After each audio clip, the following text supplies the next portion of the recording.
experts from the national and international sphere, I have the pleasure of requesting Honorable Dr. Yuvraj Khatiwada, the Minister of Finance, to kindly take a seat on the dais. Likewise, my pleasure of inviting the former Foreign Minister as well as the Central Committee member of Nepali Congress, Dr. Ram Sharan Mahat, to kindly come up on stage and take his seat as we extend him a heartfelt welcome. Ladies and gentlemen, joining us up on stage are His Excellency U Thang Tun, the Union Minister for Investment and Foreign Economic Relations, Myanmar; Mr. Hartwig Schaffer, Vice President for South Asia Region, the World Bank; Mr. Xizin Chen, the Vice President, South Asia and Central as well as West Asia, the Asian Development Bank; Mr. M.G. George Muthoot, the Chairman, the Muthoot Group; Dr. Shahzad Nazim, Group Executive Chairman, Meinhardt Group International. And last but not the least, the Member Secretary of the Nepal Investment Summit 2019 Steering Committee member, my apologies here, NIS 2019 Steering Committee Member Secretary, Mr. Mahaprasad Adhikari, the CEO of Nepal Investment Board, to kindly take his seat. Indeed, ladies and gentlemen, we take much pleasure in extending each and every one of you the warmest of welcome to the Nepal Investment Summit 2019. And as you can see, after the arrival of our distinguished dignitaries, the stage is all set, and so are we, to commence with the much awaited, anticipated, and time-relevant event here in Nepal. That's the Nepal Investment Summit. Even before we begin, one more time, I request all of you to kindly put your cellular devices in an inaudible mode. We also have facility of English to Chinese interpretation. In case you need that, we request you all to kindly collect your head devices from our sound booth right in here. And we also appreciate if you could deposit it back after each session. Said that, ladies and gentlemen, to any of our guests who are having inconvenience in finding their seats, we request them to kindly proceed towards the Rose Garden, where we have comfortable seat arrangements, and from there you can very much view or witness the live broadcast of the program here inside the hall. Said that, ladies and gentlemen, we are now headed for the formal engagements here on the stage. First and foremost, I take pleasure in requesting our chief guest, the Right Honorable Prime Minister of Nepal, along with all the dignitaries, present here, to kindly rise for the national anthem of Nepal.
Thank you, ladies and gentlemen.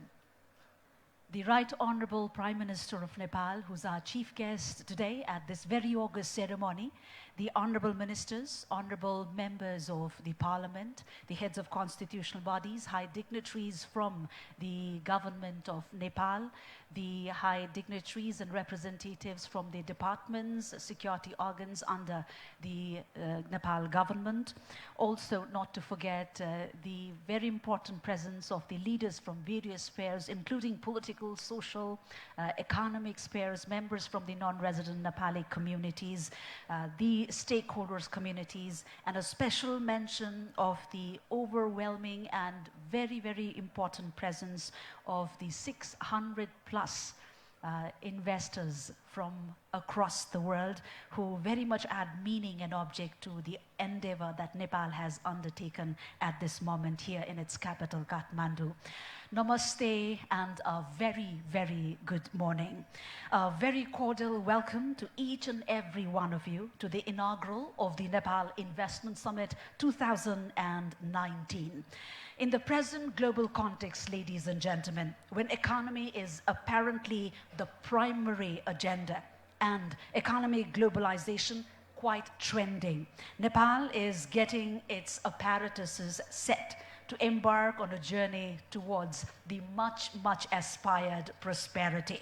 Nepal looks to benefit from the global cooperation ambience and hopes to reap from the superior resources, expertise, and technology, all aimed at nurturing its dream of prosperity, now that it has successfully institutionalized the hard-earned political achievements.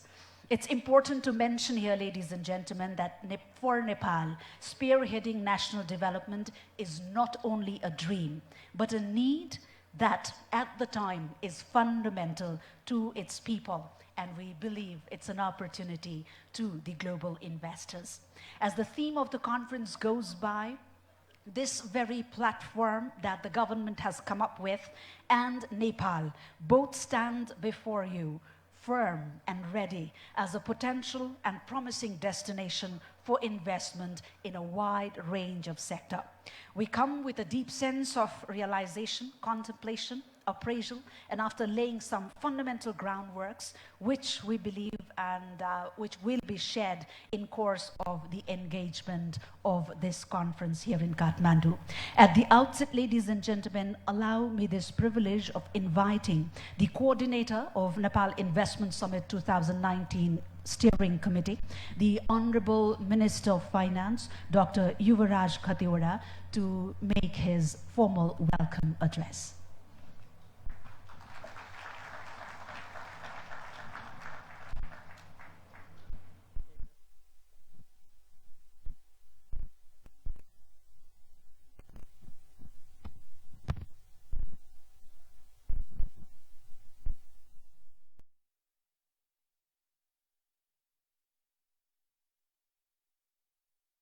Honorable Speaker of the House of Representatives, Honorable Ministers, ex-Prime Ministers, Vice Presidents of the World Bank and ADB, dignitaries in the dais, Dr. Maud, ex-Finance Minister and leader of the opposition party Nepali Congress, Excellencies, the ambassadors, heads of the diplomatic missions, distinguished delegates, guests, media persons, ladies and gentlemen.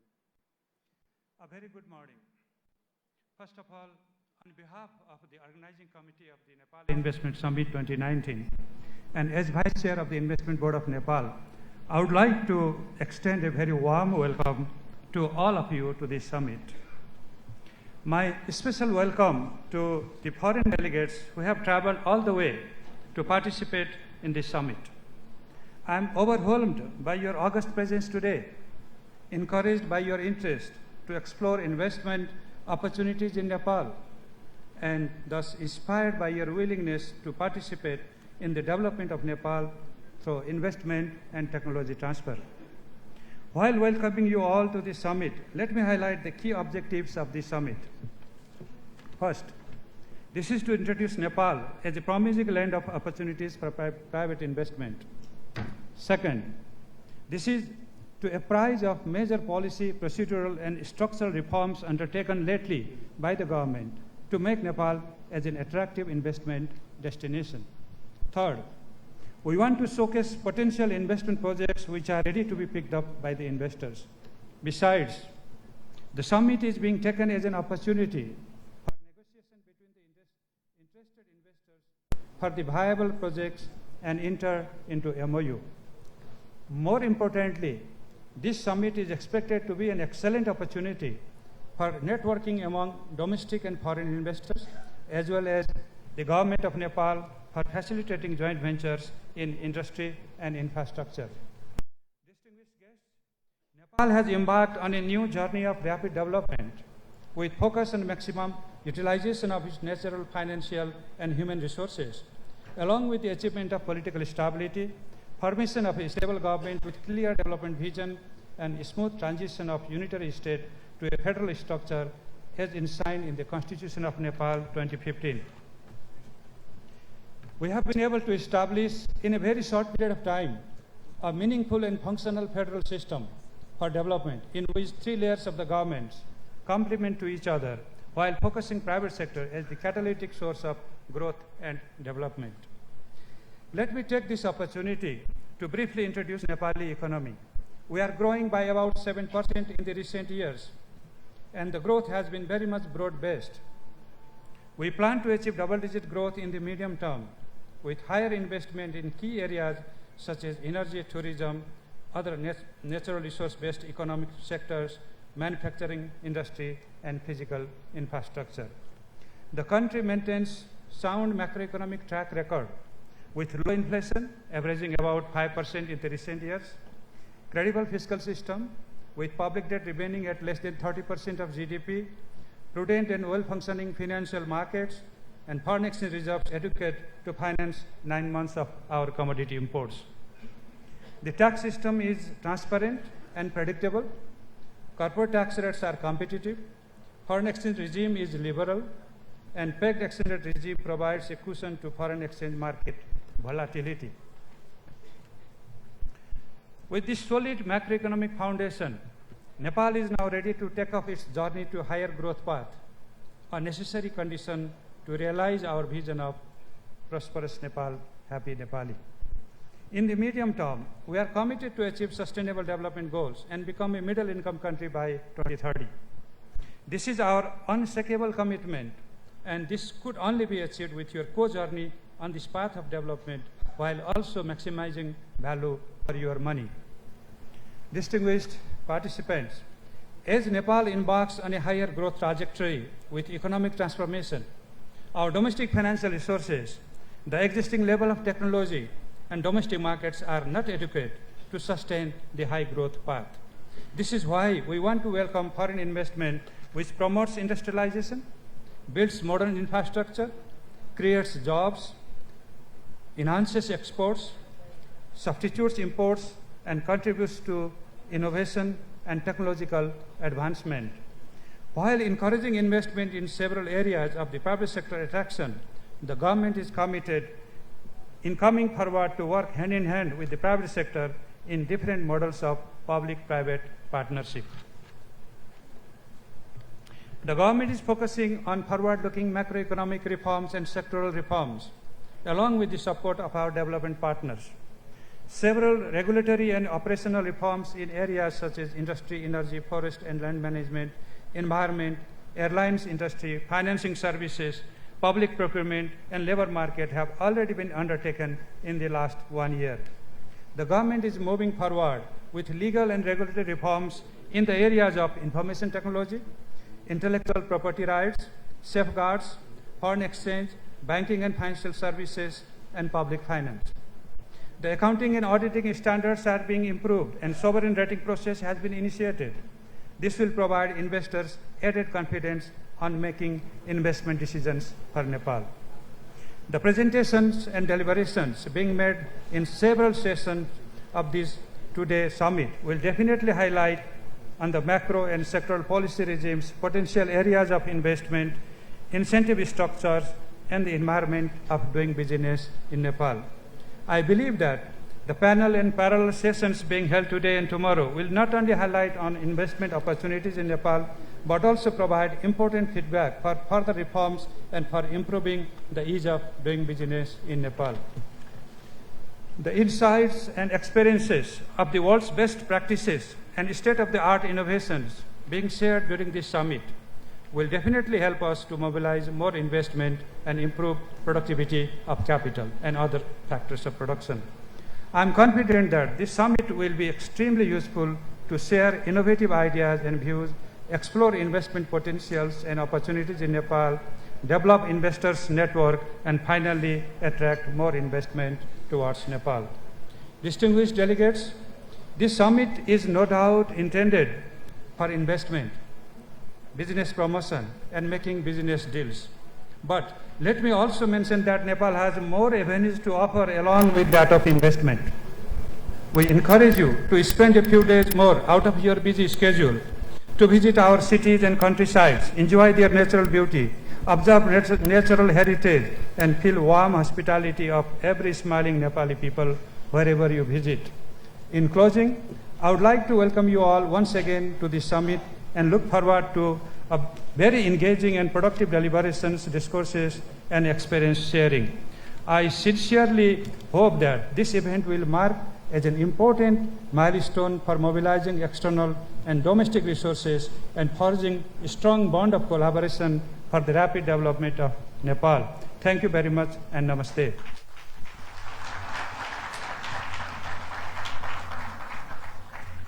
Thank you, sir. High dignitaries, ladies and gentlemen, we shall now witness the formal inauguration of the Nepal Investment Summit 2019.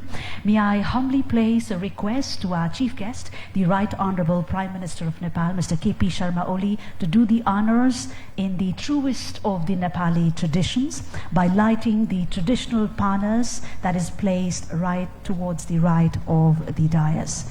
Ladies and gentlemen.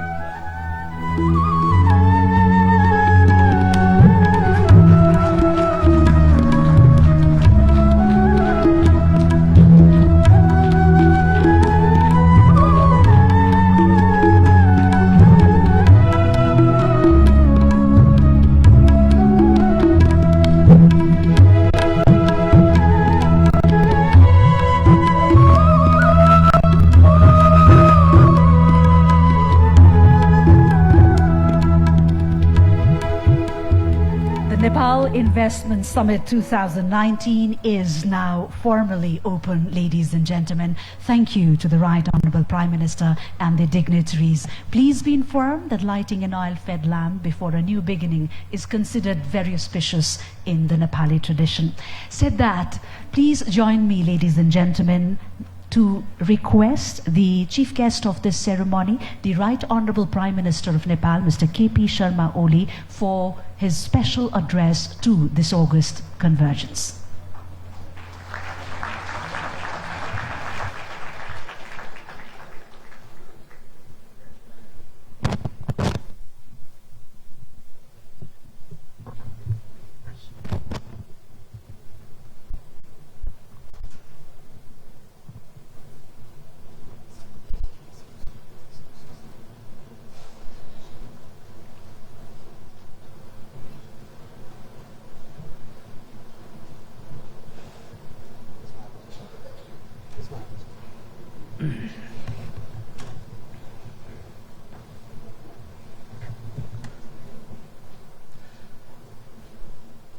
Excellencies, distinguished guests, ladies and gentlemen,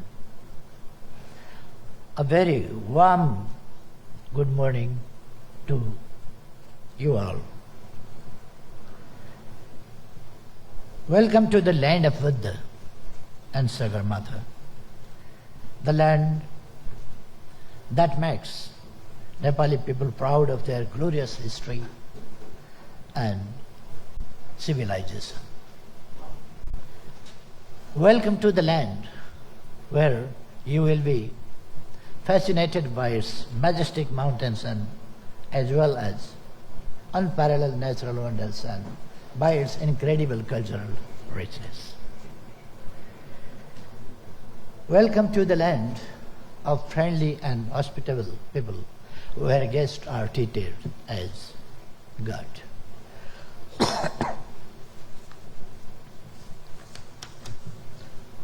Welcome to the land where immense opportunities are waiting for your investment to uplift the living standard of 30 million honest and hard-working people.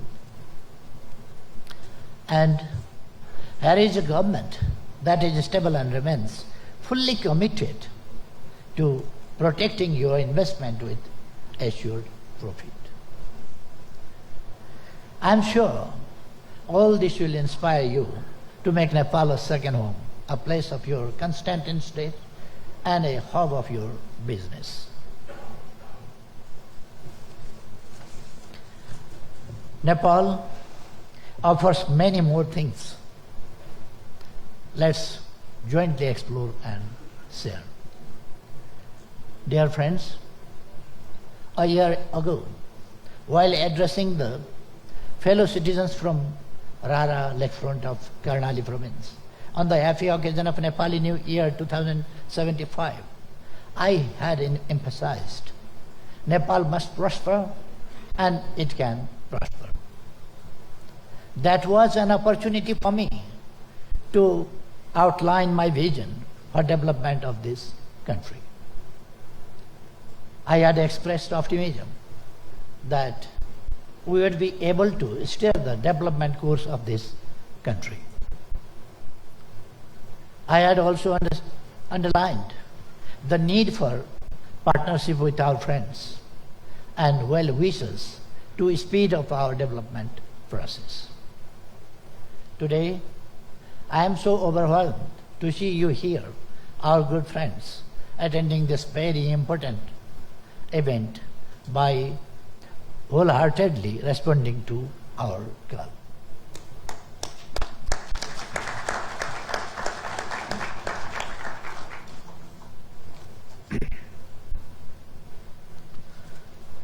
I deeply appreciate your valuable participation in it. This summit has brought us together for a genuine cause, consolidating friendship and fostering partnership for our mutual benefit. Through this partnership, Nepal will get desired development outcomes with your substantial investment with good return. I am happy to share with you that my vision for development has found place in over 75 viable projects in different sectors that will be presented to you during the course of this summit. I am confident that you will return home with fond memories of Nepal and with an attractive investment package as an important takeaway of the summit. Dear friends, by the promulgation of the Democratic and Progressive Constitution in 2015 and successfully holding the elections of all three tiers of the federal setup has effectively ended the protected political transition and has fostered a sense of high optimism in Nepali people. An optimism that the long cherished dream of socio-economic transformation can now become a reality. An optimism that country's development is possible in this generation, and an optimism that prosperous Nepal, happy Nepali, is not a far-fetched fantasy, but an attainable vision. People have cherished the way a strong, democratically elected government has been formed that has both capacity and willpower to steer the development process. In line with my strong conviction that our Constitution is flexible to accommodate the genuine aspirations of entire Nepali people, we have been able to bring a force that until recently remained outside into constitutional fold. In Nepal, there is no place for violence. Any attempt to disrupt law and order will be firmly and resolutely dealt with as per law. We had a history of success in political change and failure in institutionalizing it. Now the things have changed. We have institutionalized the achievements and brought stability. Political stability, which is a key prerequisite to country's economic growth, is absolutely fulfilled now. It is not only political stability that Nepal is now ensured with, but also with policy consistency. Legal, institutional, and procedural reforms that was long overdue has gained speed under my leadership. Thus, the past 1 year has remained as the base year and the year of policy and legal reform. We have drafted many new laws, translating the provisions of the new constitution into legal and institutional framework. The new frameworks have also created conducive environment for foreign direct investment, among others. Dear friends, political transformation alone cannot be enough and sustainable without economic transformation. If we could successfully steer country's historic political transformation, there is no reason why we cannot do the same in economic realm. My answer is yes, we can do it. The central task before us is undertake rapid economic transformation. Our immediate goal is to graduate from least developed country status, and the medium-term goal is to become a middle-income country and achieve sustainable development goals by 2030. To realize this, we need to attain a double-digit growth over the next years. A tentative estimation by the National Planning Commission is the country require an investment of over 97.99 trillion Nepali rupees, about 88.18 billion US dollar over the next 5 years. Domestic resources alone would not be sufficient to meet this requirement. This is where we would like to urge you to come and assist us in meeting huge investment needs. Our economic policy and its orientation is explicitly spelled out in the Constitution, which is premised on the realization that growth and prosperity is possible only through partnership between and development of public, private, and cooperative sectors.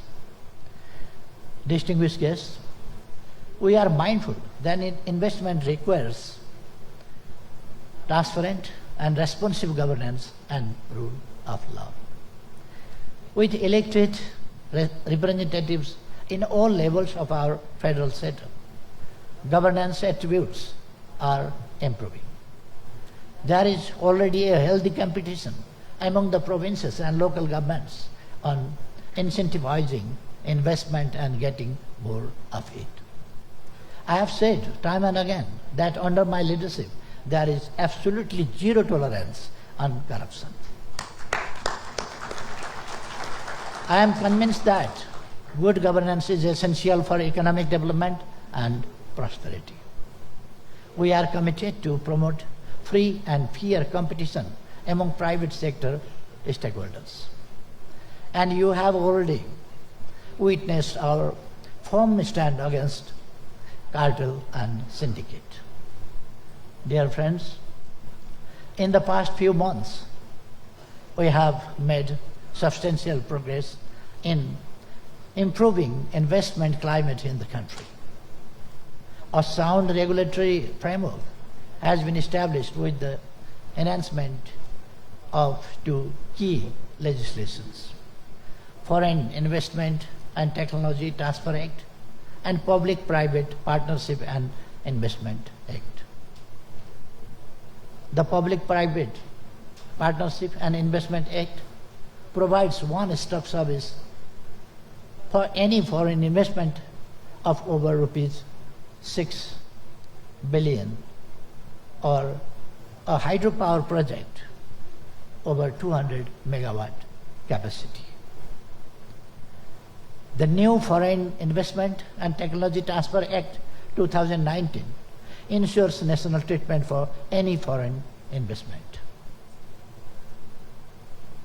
An automatic route system has been introduced to keep the foreign direct investment related processes simple and predictable, and repatriation is guaranteed under earning or equity. We have recently implemented a universal contribution-based social security scheme that will have a transformative impact on the country's socio-economic landscape. The scheme, which covers Medicare facilities, safe motherhood, accidental and old age security of workers, does not only butters the foundation of a welfare society, but also ensure better and healthier industrial relation and hence contribute meaningfully to conducive environment for investors. Our reform drive has gone well beyond this regulatory framework. Strengthening institutions, building capacity, streamlining and simplifying the processes and procedures have also been the hallmarks of our reform initiatives. Statutory provisions pertaining to land acquisition, company registration, equipmental assessment, and infrastructure development have been relaxed and simplified. We have already started online registration and payment system, which will soon be upgraded to full automation system. We will actively pursue bilateral investment protection agreements with friendly countries that will further ensure protection for foreign investment. We will also pursue negotiations on avoidance of double taxation with interested countries to provide their further incentives. The next reform cycle would involve policies and comprehensive legislation in the field of intellectual property rights, commensurate with our rights and obligations under various multilateral instruments. Ladies and gentlemen, Nepal is one of the most flexible countries when it comes to economic policy and welcoming foreign investment. All sectors bearing a narrow box of sensitive areas are open for foreign investment, and we allow 100% investment in almost all areas. We offer an attractive incentive package in terms of corporate taxation, import duties, and export facilities. Tax rates are predictable, and tax holidays are guaranteed by the law for those industries that meet the established criteria. We have huge demographic dividend with about 57% of population representing the working age group. The labor cost is competitive and low, and there is a good pool of English-speaking population, especially amongst the youngsters. We have developed policies and programs to enable our youth to be imbued with multi-skills. Qualified and skilled manpower available at reasonable cost locally will make your investment less costly. We have maintained sound macroeconomic indicators and hence investing in Nepal is risk-free.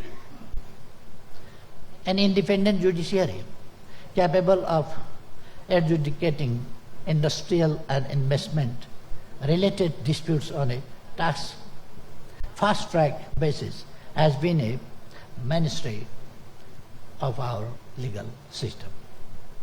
Dear friends,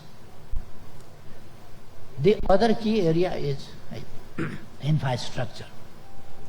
Building infrastructure is the government's priority, and our commitment is well reflected in the progress we are making in the sector of vital infrastructures.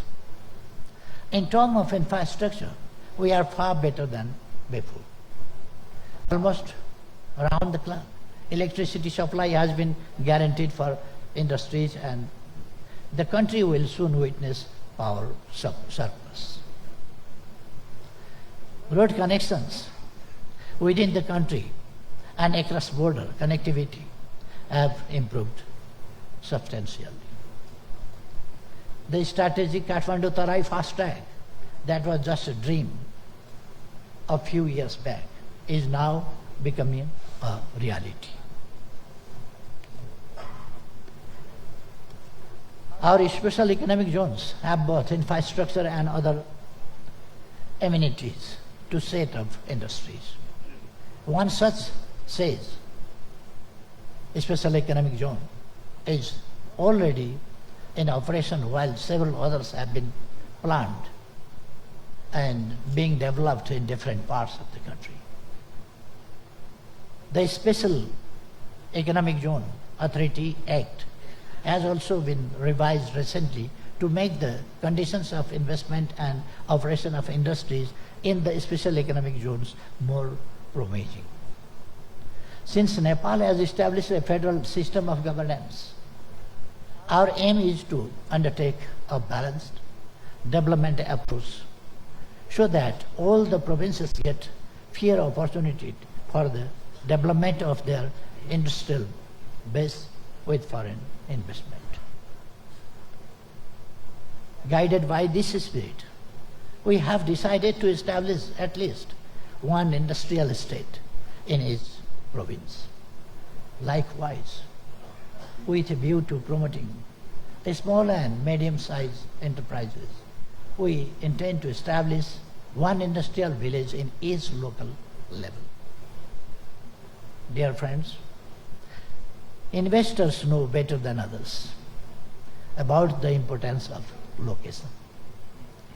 Nepal's strategic location between the world's two largest markets with increasing purchasing power, China and India, served as a compelling indicator for investment. Nepal enjoys access to both markets on preferential terms. With India, we have duty-free arrangements for most of our products, both primary and industrial goods, while China has granted a significant number of our tariff lines duty-free access to its market. Beyond neighborhood, export from Nepal is entitled to various kinds of duty-free and preferential schemes put in operation by both developed and developing countries, trade partners for the group of least developed countries. Size of our domestic market is also expanding, along with the growth of middle-class population and people's purchasing power. The connectivity disadvantage Nepal has had its gradually dissipating because of our efforts for connectivity, diversification, as well as support from our friendly neighbors. Road, rail, waterways, airways, and transmission ways are covered within the framework of multidimensional connectivity network with both of our neighbors. Likewise, port facilities have improved. Just 2 years ago, Nepal started to utilize Vizag port in India for its trade and transit. Availability of modern alternative port has helped reduce hassles and crowded Kolkata-Haldia port.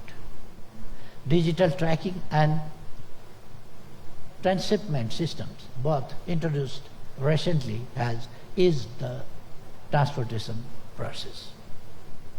A new transit route through the use of inland waterways is under progress. This will not only provide an alternative transit route, but it will also connect landlocked Nepal to the sea through the waterways. Transit procedures are being simplified through the use of modern technology, and this will surely reduce the cost of business. We have signed transit agreement with our northern neighbor, China, and a protocol to the agreement will be signed soon. This will enable Nepal also to use Chinese territory and port facilities for its international trade and transit. Dear friends, I have been telling our friends, and I will reiterate here today as well, that Nepal is almost a virgin land as far as investment is concerned. Investment is in every sector and every field is profitable. When it comes to investment, hydropower could be a prime choice. There are other potential areas: agriculture, manufacturing, tourism, infrastructure, information technologies, mines and minerals, to name a few. Our target is to generate 3,000 megawatt power in 3 years, 5,000 megawatt in 5 years, and 15,000 megawatt in 10 years. While domestic consumption will gradually increase with our rapid industrialization drive, the prospect of regional electricity market is also coming to fruition with a positive initiative recently taken by India. We are also working on the infrastructure foundation of cross-border transmission lines. A robust master plan for such transmission line requirement is already with us. This will guide our future course of action. The recently concluded MOU on BIMSTEC grid interconnection has opened up the possibility for cross-border power trade in BIMSTEC region.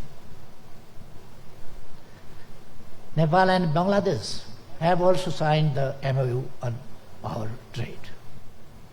These developments make Nepal's hydropower more and more investment worthy.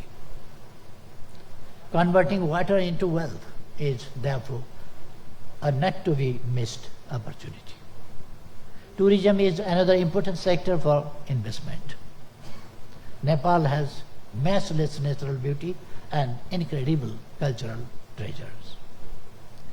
Natural and cultural diversity make Nepal a tourist paradise around the year. We are celebrating the year 2020 as Visit Nepal year. Our intention is to attract more than 2 million tourists. We seek investment for upgrading tourism infrastructure, including hotels and resorts. Agriculture has huge potential for development. We have to move from subsistence level agriculture to commercial one by its modernization, which requires huge investment. We want to enhance productivity of agriculture, but reduce people's dependence on it. Given Nepal's topography and climate setting, we can develop organic farming system with products of high export potentials. Dear friends, my government is not only a stable government with two-thirds majority in the parliament. It is also a government with a clear vision and objective for the development of this country. Devising economic policy, the government is not moving alone. Private sector has been taken on board as an indispensable partner in the journey for economic transformation.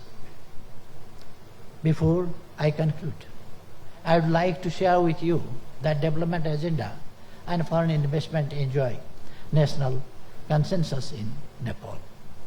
All political forces in the parliament stand together to invite and encourage foreign investment. My message to you all is Nepal is ready for business and investment. We welcome your investment. Feel secure and seize the moment. Our investment will be protected and your profit will be guaranteed. We do not want any further delay in our journey towards prosperity. Speedy and comprehensive development is the only option and call of the hour for us. Please join hands in our drive to make Nepal prosperous and the Nepali people happy. We highly value your support and solidarity. I wish you a pleasant stay in Nepal and the summit all success. Thank you all. Thank you very much.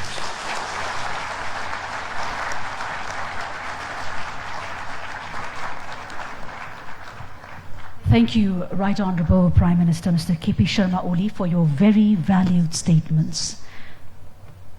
Ladies and gentlemen, now that we have formally set off in this journey of this very much inspired summit, which is meant to establish itself as a prime hub or the ultimate destination for the aspiring global investors to come and know us, and vice versa.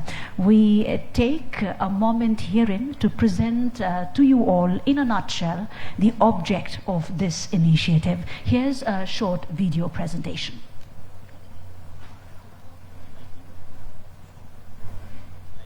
Can we have the lights off, please?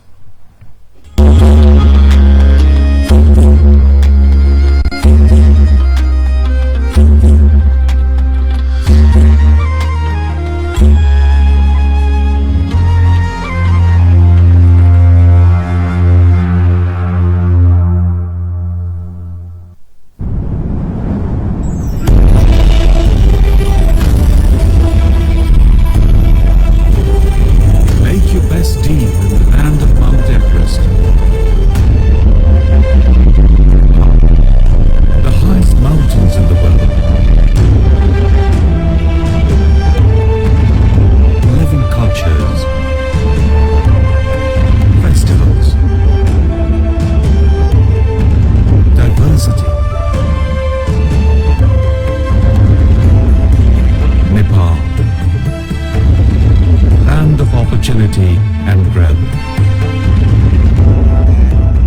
Unprecedented opportunities for investment and partnerships.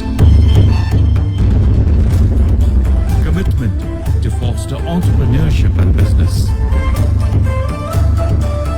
Strategic position between two of the world's fastest growing economies. Political will and policy reform to encourage investment. Young and dynamic population. Focus on greater regional integration. Nepal Investment Summit 2019 for economic collaboration, profit, growth, success, innovation, and opportunity. Because the world's driven by investment for economic transformation. Because the entrepreneur is driven by innovation and efficiency.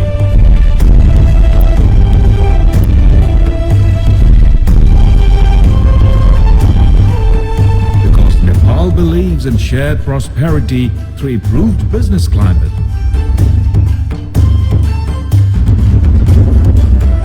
Make your best deal and be a part of prosperous Nepal, happy Nepali. Nepal Investment Summit 2019.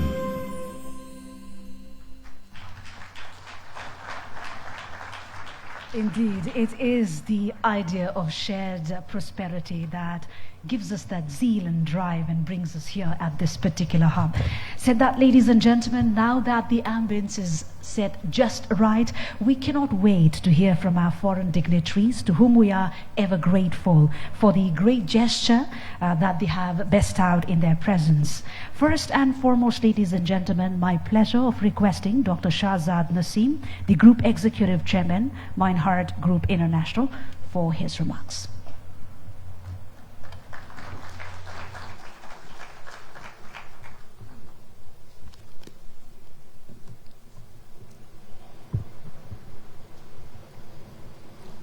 Your Excellency, the Right Honorable Prime Minister of Nepal, Mr. K.P. Sharma Oli, the Honorable Finance Minister, Ministers, Excellencies, distinguished guests, ladies and gentlemen, a very good morning to all of you.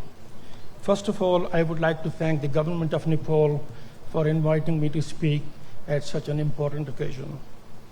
I would also like to commend the CEO of the Investment Board for organizing this well-organized conference.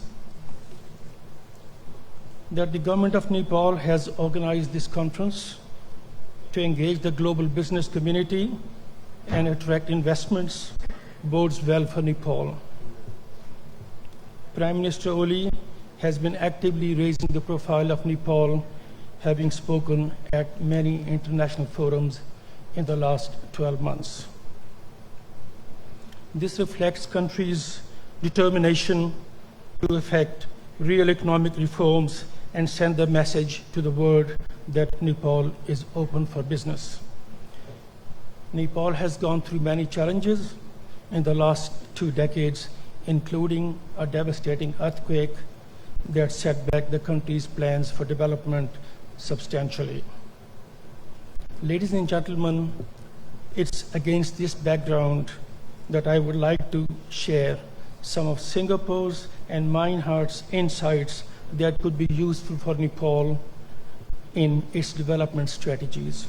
Not all these strategies are relevant, but I believe the fundamental principles that anchored Singapore's development in the first 2 decades of its independence will be also useful for Nepal. I was privileged as an engineer to be involved in Singapore's rapid development from the 70s to 90s. So I can share with you the general engineering and policy planning insights that helped Singapore develop critical infrastructure needed for economic growth. The first world Singapore that we see today was a third world country some 50 years ago. The economic miracle of Singapore can be traced back to several fundamental pillars in political leadership and a vision for the country backed by good governance, public policy, future-proof planning, and flawless implementation. Singapore, as we all know today, is really small. It's 721 square kilometers, and this is after 25% expansion by reclamation. And of course, Singapore has no natural resources. Even water was, and even today, to a certain extent, is imported from Malaysia. Singapore took advantage of its location and started as a trading and a transshipment hub between the East and the West by setting up a first-class seaport and an airport. It focused on industrialization, setting up 2 dedicated government agencies, Durong Town Corporation, that oversaw the industrial development of Singapore, and the Economic Development Board to actively attract foreign investment into the country. Education, job creation, public housing were other focus areas for the country. The Housing Development Board was set up in the 60s to provide subsidized public housing to the people to eradicate slums.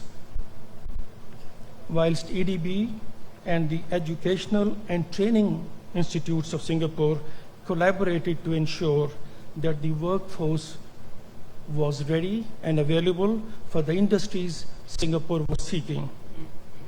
Long-term urban infrastructure planning and implementation were given top priorities to ensure Singapore provided world-class infrastructure and the urban facilities to attract foreign investors.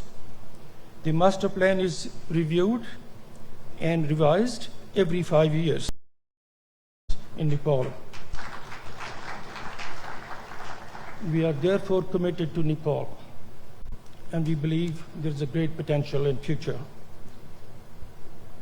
Underscoring the vision for the country, Prime Minister Oli has had a simple yet clear vision for the country: prosperous Nepal, happy Nepal. Fortunately, the investment climate has also improved. Key legislation, including Land Industry Act, Special Economic Zones Act, Foreign Investment and Technology Transfer Act, and National Intellectual Property Acts have been introduced. These are all steps in the right direction. Nepal, like many other emerging markets in South Asia, will need to review its urban infrastructure and master plan and implement renewal program continuously. This includes housing. It affects offices, retail, educational institutions, hotel, healthcare, and industrial sectors. Public infrastructure like airports, roads, rail, energy, water supply, and sanitation will all need massive renewal program. These are common challenges for all emerging markets, not just unique to Nepal. According to the World Bank, South Asia is the fastest growing region in the world. Consequently, there are tremendous opportunities to tap in the areas of infrastructure. For example, energy, transportation, and utilities all constitute part of this major infrastructure that a country needs. Nepal, fortunately, is part of this fast-growing region and has the potential to perform well if we can quickly improve the infrastructure and continuously enhance the regulatory framework to create an attractive investment climate. It's well known but less recognized fact that in today's geopolitical sense, the clout of any country is directly proportional to its economic strength, in addition to few other key factors. This is also the one single factor that improves the social conditions, creates jobs, opportunities, and life of its people. According to the World Bank statistics, South Asia currently spends about 3 to 3.5% of its GDP on the infrastructure, whereas to tap its full potential and its economic growth potential, the countries need to spend about 7% of their GDP onto infrastructure. Therefore, countries in South Asia need to double their spending on the infrastructure. Today, the industrial and manufacturing sectors, commerce and exports ride at the back of good infrastructure. The low global infrastructure ranking of South Asian countries is a clear indicator how much work needs to be done in this front. Frequently, infrastructure projects in South Asia never see the light of the day because of the lack of capital. This is a common challenge for many emerging markets. The good news is that there is plenty of money available today in the market looking for good infrastructure projects. It is therefore entirely possible to implement all these vitally needed infrastructure projects by engaging good international companies to undertake planning, structuring, feasibility studies, and implementation of these projects. The second hurdle in funding these projects is lack of suitable regulatory environment to support infrastructure projects which have got a very long recovery period, usually 30, 35 years. Many of these projects need to be implemented on BOT, BOOT, or PPP models.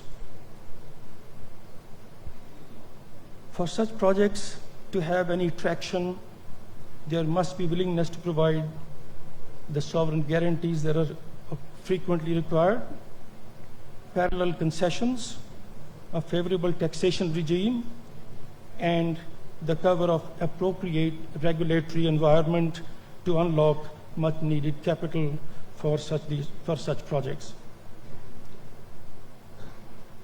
Continuity of economic policies is another crucial factor for investors. The third issue in implementing these projects is usually the procurement policies of the countries. We can never get the best outcome by competitive bidding. Unfortunately, quickest, the best, and the cheapest do not combine well.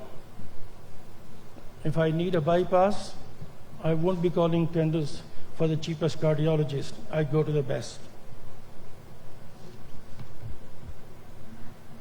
Nepal is prone to flooding, landslides, and heavy snowfall, which affect virtually all infrastructure and buildings. Therefore, there is need to strengthen the building codes and project approval regime to ensure public safety. All of this, with today's technology, is easily available. Many infrastructure projects are delayed due to poor project management, cost and time overruns, poor quality, and safety lapses. Recognizing these issues, Meinhardt International now offers end-to-end solution ranging from feasibility studies to planning, design, project managing, and providing construction management services to ensure that the projects are completed at the least cost, on a timely manner, and with good quality. As part of the master plan, the government may want to consider creating a few large cities in the country to create necessary critical mass. Because the infrastructure projects require huge amount of funding. You can't do this for a population of 1 million people. So therefore, we need to create the critical mass in at least some of the cities to be able to provide this expensive infrastructure. Singapore and Singapore companies like Meinhardt are ideally placed to serve the region in terms of geography, experience in developing world-class infrastructure in such a short span of time, and credibility with lenders. In conclusion, ladies and gentlemen, I would say that Nepal today stands at the crossroad of history, where conditions are absolutely ideal for the country to move its transformation plans forward with a clear vision.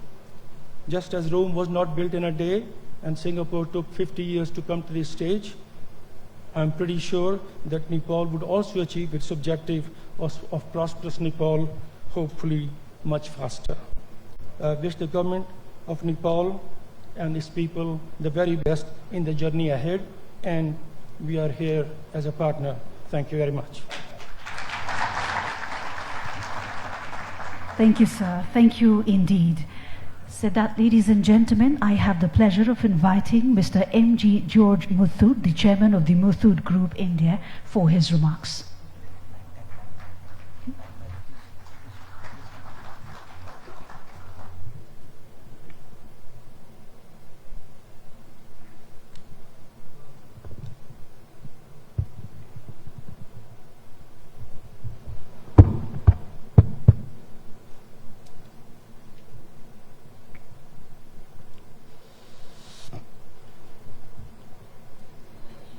Honorable Prime Minister of Nepal, Sri K.P. Sharma Oli, who has given a wonderful speech to the whole thing. I am really delighted. And the Honorable Minister of Finance, Sri Dr. Yuba Raj Khattiwada, and my friends on the dais. I am coming from a small country, so Singapore is a big country. I will take only 7 minutes.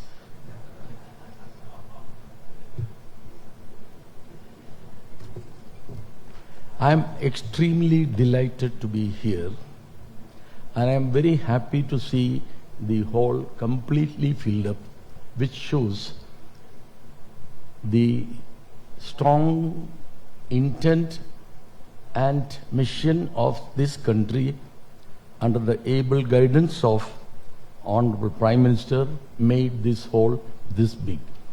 And I'm sure there will be a lot of MOUs signed after this meeting, and I wish all the best for the nation and for all the people who are assembled to invest in Nepal. Nepal, after a long time, has a stable government today. Nepal has a government and a prime minister who is investor friendly for the first time, if I don't mind to say so.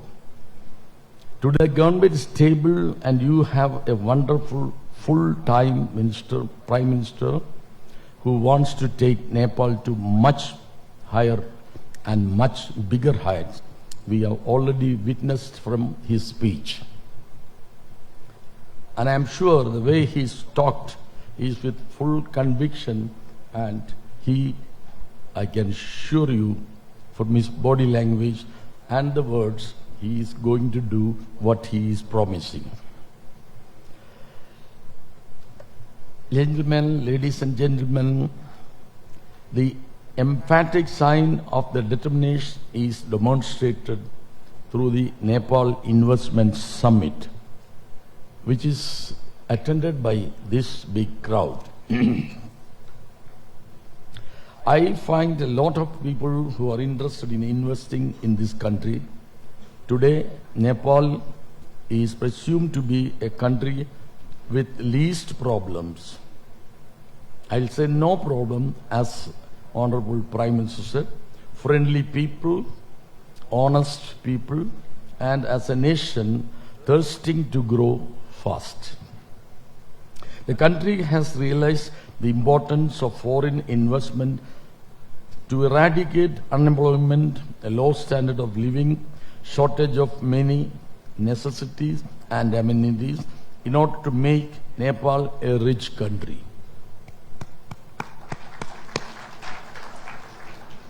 I came to Nepal first time in 1982, and the Nepal I find today is one of which is wanting to emerge as a solid country with a sincere urge to grow. And there is lot of difference from that day till today. And Nepal can do much more. I am glad to say that whoever I have met has the urge and aspiration in their welcoming faces for a growing Nepal right from the airport. Your Excellency, I was very much thrilled to see right from the airport people received with smile and with urge, showing that we are ready to do anything for us. Even there were the students which were also welcoming us with smiling and welcoming and confident smiles. When our chief general manager and I landed, this has happened yesterday. Our chief general manager is the one who is going to several countries to have tie-up with the Muthoot Group, which I will mention about my group later on. The remittance division of the Muthoot Group, what we are doing for this country, Your Excellency, sending 200 crores every month to Nepal from our 5,000 branches all over India. This means annually we are sending 2,400 crores to Nepal for its economic growth. This means we are only touching 2 to 3 lakhs of Nepalis in India, whereas you have 60 plus lakhs of Nepalis in India. I don't want to say about the strong bond between India and Nepal, both in Hinduism and Buddhism, and the friendly ties which India is doing for the country. The Honorable Prime Minister, you may be amazed to note that there are this much people left out, and if they also send money to here, it will be amount which will be amazing for the growth of Nepal. I just want to say, time immemorial people from Nepal in India used to send the money by hand, searching for a man from the village, and the village man comes by train, bus and walking and give the money to the family after 15, 20, 30 days. And we have made it to send it in 2 minutes time from our branch, 5,000 branch, sending to Nepal so fast. And I am very glad almost all the Nepal individuals and citizens in India are very happy with that. I once again appreciate Sri Anil Karki. He is a Nepali citizen working in our organization. He is somewhere here, and he is the kingpin for going after the complete Nepali crowd in India step by step. He has touched only the tip of the iceberg, and he is going to do much better. And I feel all the Nepal citizens should come through the Muthoot Group. And this Muthoot Group, I will say later about.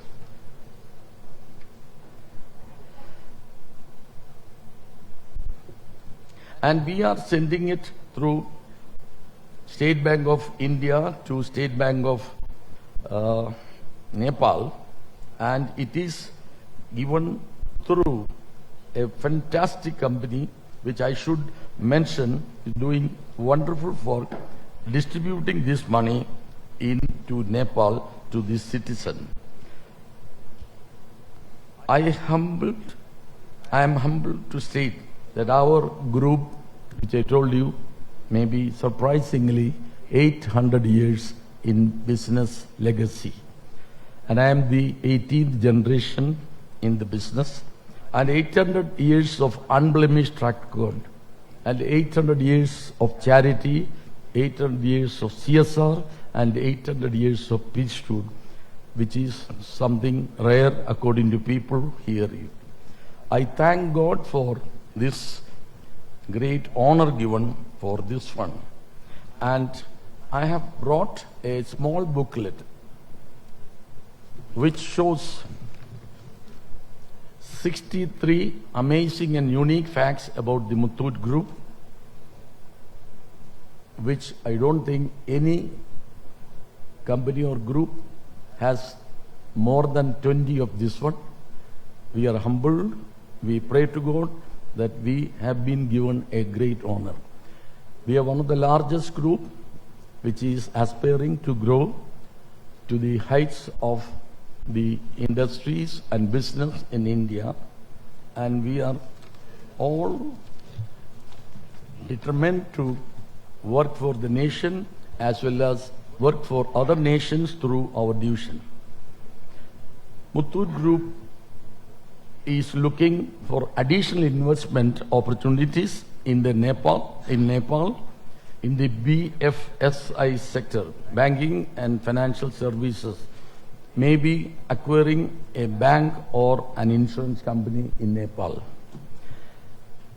Muthoot Group has strong presence in the leisure and hospitality, and it is looking for the right opportunities in the hospital sector also in Nepal, because the hospitality in Nepal has a big future and people all over wants to come here, and we are ready to partner with this country.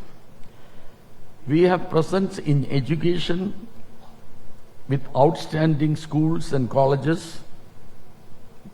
All of them are one of the best in India, and we are looking for opportunities in Nepal in this division also, because education is most important for a nation than poverty. Education will eradicate even poverty, according to me. Let me tell few things and wind up. Our group has lot of laurels which others cannot. Number one, the pedigree, which I told you, 800 years. Next, we are the number one most trusted financial service brand in India. Our group has nearly 67 crore customer, which is amazing, and 2.5 lakhs customer come into our 5,000 branches in India, which means every year we are adding 7 crores of customer. And the amazing fact is the 136 crores of Indians trust Muthoot Group in all our divisions. We have 20 divisions. We keep all of them in the trust area. We are one of the product. 6 divisions are the largest in India. 1 is largest in the world. And about our financial banking sector, we are the only banking financing where every 100 crore deposit is guaranteed or supported by 140 crores of gold. I think no bank in the world, sorry to say, I'm not offending any other bank, they don't have this much gold against their deposits, maybe 2 or 3%. And that's, I again thank God, that is only one product on the financial. The biggest thing which we see are we have all these things with the fundamentals of the group. One is the unchanging values in changing times. We have not changed in 800 years, and we don't want to change from the fundamentals and principles. Furthermore, our strong belief in the equation, everything minus God's blessing is equal to nothing, nothing plus God's blessing is to everything. I am winding up because this lady is coming to me. We believe in the great writing, and we believe that we are having 800 of business with 7 fundamental principles of the Muthoot Group. I am winding: ethics, values, reliability, dependability, trustworthiness, integrity, and goodwill. We don't change an inch, even if somebody gives 1,000 crore, and that's why people trust us. And I am wishing all the best for this country, and under the able guidance of the Honorable Prime Minister and the ministers and the government. And I am sure what they have said, he has said, this is going to be done for this country, and we will all try to come and do business with the great nation of Nepal, which is going to much higher, and I'm sure it will be. Thank you very much. Jai Hind. Jai Nepal. Jai Nepal. Thank you, sir. Thank you for your very positive reflections and all the enthusiasm that you bring along. Said that the only constant today for us is time, and it is of essence as we're looking forward to 2 eventful and very meaningful days here in Kathmandu. And in the interest of time, as I apologize for that, I request our distinguished speakers to kindly cooperate with us and stick to the time allotted to them. Said that, I have the pleasure now of inviting Mr. Sizin Chen, the Vice President of South Asia, Central and West Asia of the Asian Development Bank, for his remarks.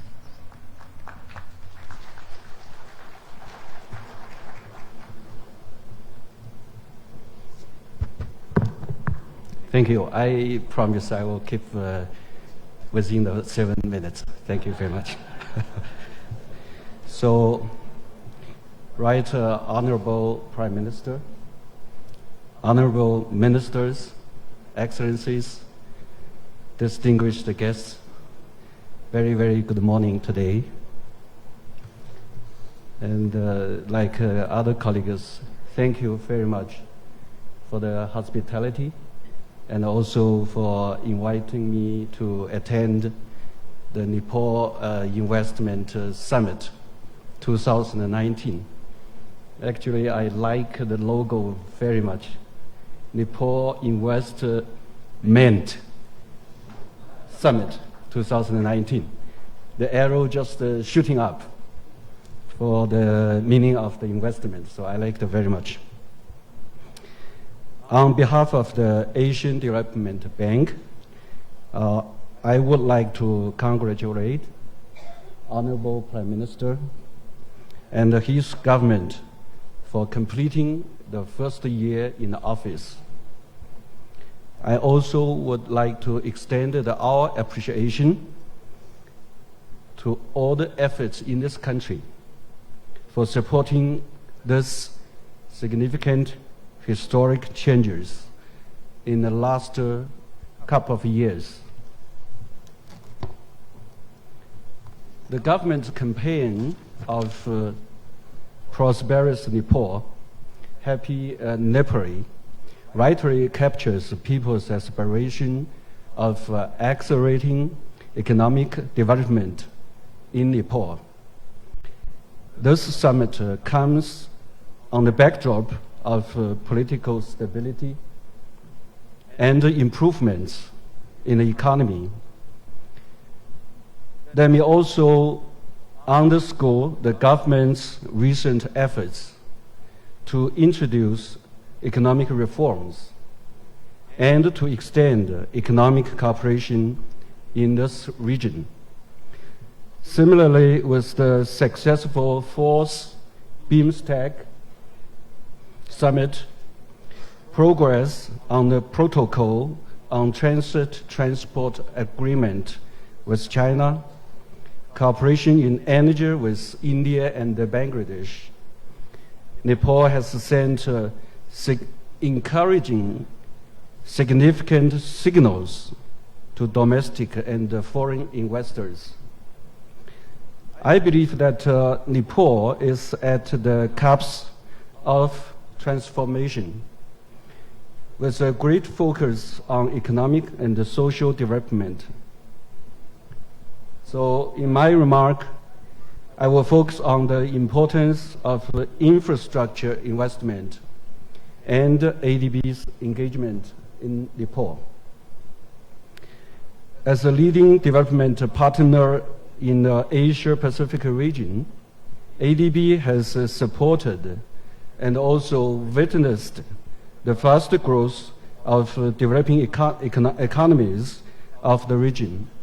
As 2017 ADB study on meeting Asia's infrastructure investment needs found that the countries that grow faster had a higher infrastructure investment related to the GDP. For instance, during 2010 and 2014, China's investment was 3 times of total of 19 other developing member countries. Nepal actually was found to be in the category of the country with a medium to low infrastructure investment to GDP ratio. Critical fiscal infrastructure, such as transport, power, telecommunication, and water supply and sanitation, are necessary to increase productivity of other inputs used in the production of goods and services, and to provide access to social services. For instance, roads, electricity, and telecommunications facilitated the productions and distribution of goods and services, including education and health as well. Lack of adequate infrastructure services is often a binding constraint we find to private sector investment, to growth, and also to development. But with adequate infrastructure, we think the private sector will also find it profitable to invest in businesses, boost growth, and creating jobs. Developing Asia will need $1.7 trillion each year between 2016 and 2030 to sustain growth, to eradicate poverty, and also to respond to the climate change. In South Asia, for instance, this need is estimated about 8.8% of GDP, most of it in power and transport. As the least developed country, Nepal's infrastructure investment requirement is even higher.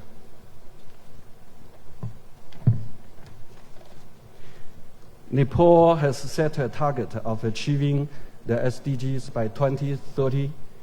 It's a long-term vision for becoming a prosperous country by 2043. It's ambitious. Given its limited domestic resources, I think it will have to rely on, to what extent, the external resources, including FDI as well, to meet its all needs. Ladies and gentlemen, since I came from ADB, now let me turn briefly to discuss ADB's contribution in Nepal's development efforts. Since its establishment, ADB has provided almost $6 billion in financial and technical assistance to Nepal. The assistance was provided in energy, transport, water and urban infrastructure services, agriculture and irrigation, as well as education. ADB is currently financing two national pride projects, namely the Melamchi Water Supply Project and the Gautam Buddha International Airports. In 2018, ADB has provided a record commitment of 592, almost 600 million through 5 projects in Nepal. ADB is currently preparing a new country partnership strategy covering a 5-year period of 2020 to 2024. So we expected to maintain the record level of the commitment during this period. ADB will explore non-concessional, market-based funding to Nepal to invest in renewable energy projects, climate-smart agriculture, small and medium enterprises facing constraints, and among others. So finally, ladies and gentlemen, to conclude, I would like to emphasize that Nepal has right conditions to focus on accelerating economic development. With political stability, Nepal can capitalize on improvements in the economy and address remaining challenges in attracting investment. As a long-standing partner in development, ADB is committed to support Nepal in this journey of prosperous Nepal, happy Nepali. So with that, thank you. With that, please let me extend my best wishes for the success of this summit. Thank you. Thank you, Mark. Thank you, sir. Thank you indeed for your good wishes, valued sharings and inputs. Ladies and gentlemen, allow me now to request Mr. Hartwig Schaffer, the Vice President for South Asia Region, the World Bank, for his valued remarks.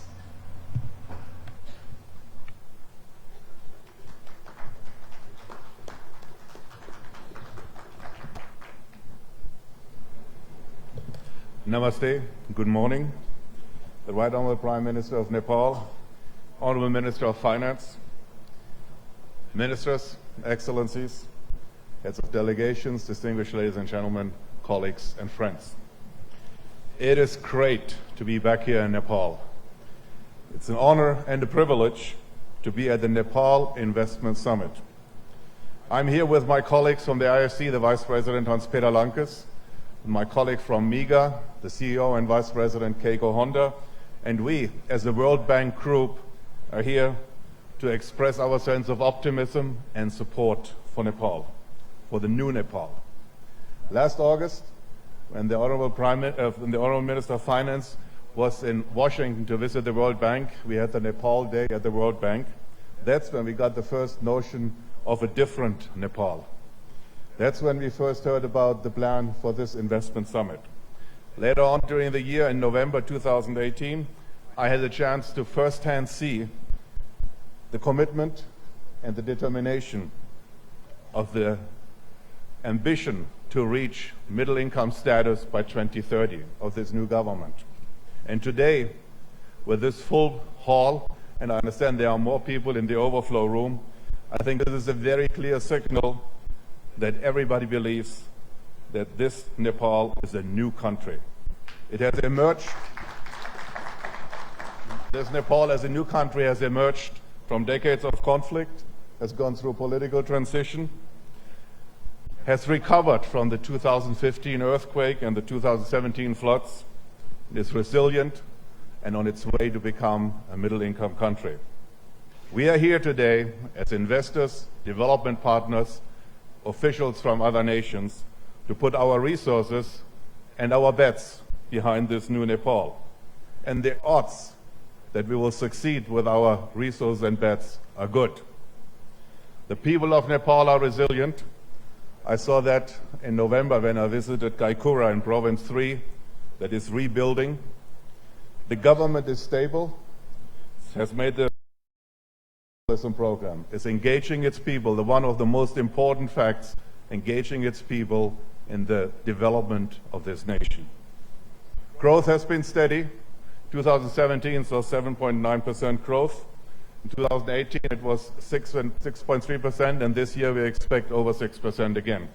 What's more important is that growth that was driven by consumption, driven by remittances, is gradually shifting to investment-driven growth. This is very important.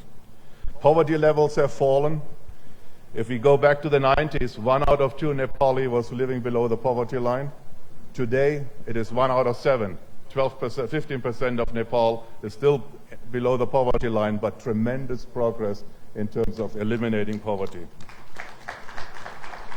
So, the prerequisites for reaching middle-income status in 2030 are very good. What it requires is sustaining the growth rates of around 7% per year. What is required, that is what the previous speaker said, is investing more and investing more intelligently in the economy. Alone infrastructure will require investments of about 12% of GDP. So there is huge potential for such investment. I saw that in Province 1 in Barun Bazar, where we flew over the upper Arun River and we saw the potential for hydropower development. This is why we are here. We are talking about investment, because public sector investment alone cannot achieve what needs to be done in Nepal. We are here as investors to bring in resources from around the globe and from within the nation to the bettering and the development of Nepal. We are here as development partners to play our role in supporting the government and tap into the huge potential. We are here as government officials to continue with the reform agenda, which has already been very impressive. The Foreign Investment and Technology Transfer Act, the PVP Act, and reforms in land and forestries. This will go far, but what is needed is not only to have these policies, but also to implement the policies and make sure that the private sector potential is unleashed. Because if the private sector can do a project, let the private sector do it. If the private sector can do a project with risk mitigation, as one of the speakers said, then organizations like the World Bank Group can come in and mitigate the risk. This will not only save some of the scarce public resources that then Nepal can invest in human capital development, in education, in healthcare, in social safety nets, but it will also bring about jobs that are driven and provided by the private sector. So what are some of the principles that we need to observe in this partnership between investors, development partners, and the government? Well, first of all, I would hope that in this partnership we keep the eye on the ball in the long term, because these reforms are not easy. These reforms will often see resistance, will often see setbacks. So we should not be discouraged if there is a short-term setback, because these reforms are getting to the core of unleashing private sector business. And very often those who are currently benefiting from a more restrictive private sector environment will resist it. That's what we in the World Bank call elite capture. So we need to support the government and keep the eye on the long-term goal. The landlocked geographic location of Nepal is actually a potential advantage because, as one of the speakers said, Nepal is located between two of the fastest growing countries which are home to about 1 out of 3 people around the globe, two of the fastest growing economies in the world. So with an open investment environment, there's nothing better than in tapping into the potential of working and operating across borders. The government needs to hold the line on the reform agenda, but it's not only important to approve policies. This mind change has to go all the way through the public service, the civil service, because the civil servants have to implement the policy changes, have to operationalize them. They have to see themselves as facilitators for the private sector, as facilitators for bringing in investment to serve the people of Nepal. And we as the World Bank Group, we stand ready to continue supporting Nepal. The World Bank and Nepal have had a very strong and a very productive partnership over the last 50 years, and I'm convinced that over the next decades we'll continue with this partnership and accompany Nepal on its journey to middle income status. Right now we have 25 projects under implementation to the tune of $3 billion, and we are putting our money where our mouth is. We'll continue with scaling up our support to Nepal. And I would like us to do this together in partnership with the private sector, the government, and all the development partners who are here in Nepal. Let's recommit to this partnership. Let's make sure that we are doing this for the families in Gaikura who are rebuilding. Let's make sure we are doing that for the worker in Barun who will get a job in the construction site around the power plants that will be built. Let's make sure we are doing that for the girl that is attending school and getting an education and skills here for the future marketplace here in Kathmandu. Let's make sure we do that for all the hardworking and creative people of Nepal. They deserve no less. Thank you very much.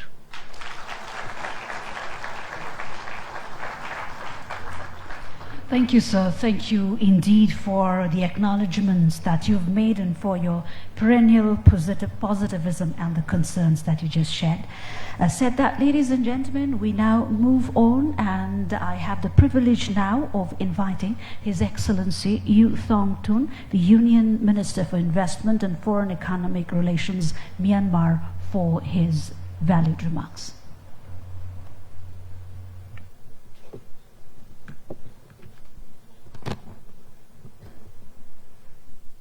Namaskar and very good morning to all of you. I have a piece of good news before I start. I have a very long statement, but I'm going to prune and graft and telescope that statement to help you manage time. Your Excellency, the Right Honorable Prime Minister of Nepal, Excellencies, distinguished guests, ladies and gentlemen, I consider it a privilege and honor to address this inaugural session of the Nepal Investment Summit 2019. At the outset, I would like to extend my deep appreciation to the government of Nepal for the warm hospitality extended to us and the excellent arrangements made for the meeting. I'm heartened to see so many officials and business executives representing a wide range of industries, sectors, and interest groups in the audience. This is no doubt a reflection of the growing interest of major companies in the vast investment opportunities of Nepal and countries of the region that have to offer. We live in times of change and transformation. We are at the dawn of the fourth industrial revolution. The new industrial revolution presents us both opportunities and challenges as well. At this important juncture, we need to take stock of the situation before us, the challenging headwinds we have to overcome, and the promising tailwinds that are poised to propel us forward. First, let me turn to the headwinds. Global foreign direct investment is said to have declined significantly in the last year, according to the World Trade and Development Report. That report tells us that the global decline is in fact part of a troubling long-term trend. This negative trend poses a concern for policymakers and investors alike, given that FDI, with its potential to facilitate deeper integration into global value chains, has, for many countries, provided an essential first steps towards the development and industrialization. This gloomy global investment picture underscores the importance of creating and maintaining global and national level investment, enabling environments sponsored by open, transparent, and non-discriminatory investment policies. In stark contrast to global trends, Asia today is very much on the rise due to the tailwinds that thrust us forward. The region has gained its position as the largest recipient of FDI in the world. For countries seeking to attract greater share of global FDI flows, there could be no better geographic region within which to be located. Asia accounts for 1/3 of the global economy and 2/3 of global economic growth. We are witnessing the dawn of a new Asian century. This will have a positive impact not only on the neighborhood, but on the rest of the world. I'm pleased to note that South Asian countries continue to maintain the promising growth trajectory. Indeed, South Asia saw an impressive increase in the growth rate from 6.2% to 7.5% in recent years. This growth rate has been supported by stable governments which have given priority to introducing policies supportive of international investments, reforms which have in turn helped to boost investor confidence. Nepal too has made impressive gains on a number of fronts in recent years. Literacy rates have increased, poverty rates have fallen, great gender disparities have narrowed, and social inclusion has steadily improved. Similarly, Myanmar, as a result of multi-sectoral reforms carried out in recent years, including the development of the Myanmar Sustainable Development Plan, has achieved a medium human development ranking, which continues to improve year on year. Per capita incomes have risen by 50%. Our poverty rate has fallen from over 40% to almost 30% today. And we have seen trade flows double, just as we have witnessed foreign investment quadrupled. At the same time, the world is facing a new challenge. As we try to expand our GDP based on industrial and services sectors of our economy, we tend to overlook the most basic needs of mankind: food security. I would like to underscore the need for investment in agro-based economies. In this regard, both Nepal and Myanmar have favorable conditions. Myanmar and Nepal are blessed with abundant natural resources, including fertile land and large reserves of water for irrigation. In addition, the use of high-yielding grain varieties in combination with modern technologies can provide immense potential to boost agricultural productivity. Myanmar was once referred to as the granary of Asia. I believe there is great potential for our region to establish ourselves as the breadbasket of the region and of the world.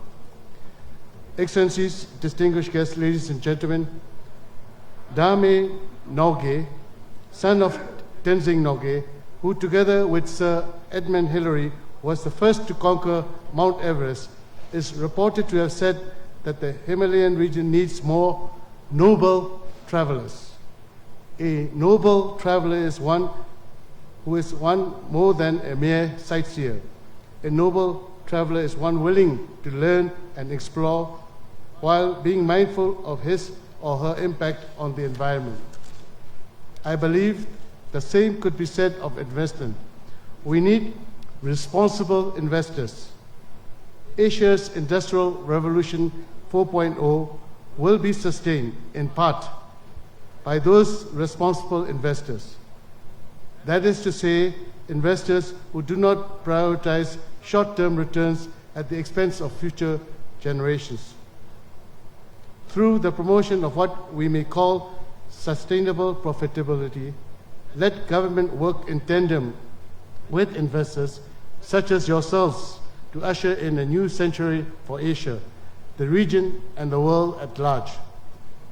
I understand there is a popular Nepali proverb that goes, "Opportunities come but do not linger."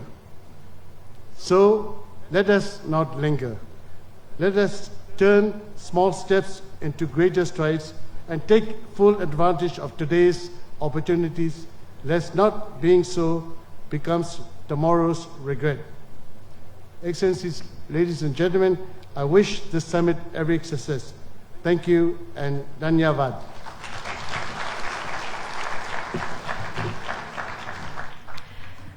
Thank you, Your Excellency, for your very insightful and valued remarks. Ladies and gentlemen, we take a moment indeed to extend our deep-felt gratitude to our dignitaries and distinguished guests from the foreign sphere, including the foreign investors who have come all the way to Kathmandu to be a part of this endeavor during these very crucial times to Nepal. And also we thank the dignitaries, the speakers herein, for their very emphatic, constructive and optimistic gestures reflected in their presence at this forum and of course their remarks. Said that, ladies and gentlemen, we are very much pleased to share that in addition to the sectoral panels which would be participated in by national and international speakers and experts in course of the 2 days of engagement here at the Nepal Investment Summit, we will also be engaging in various bilats, B2Bs, B2Gs meetings, as well as side events that also feature especially the business development forums on youth and women, which come towards the end of today. Having said that, I bring you back to the inauguration ceremony, and I'm very much pleased and privileged now to invite Dr. Ram Sharan Mahat, the former finance minister, also the Central Committee member of Nepali Congress, for his address.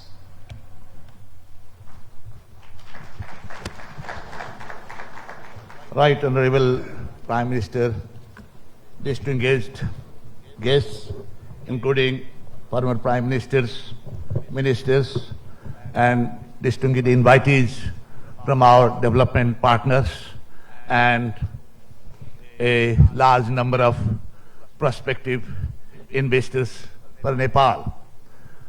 It is a pleasure for me to have been invited to speak a few words representing my party, Nepali Congress, and I thank the organizers of this event for this invitation.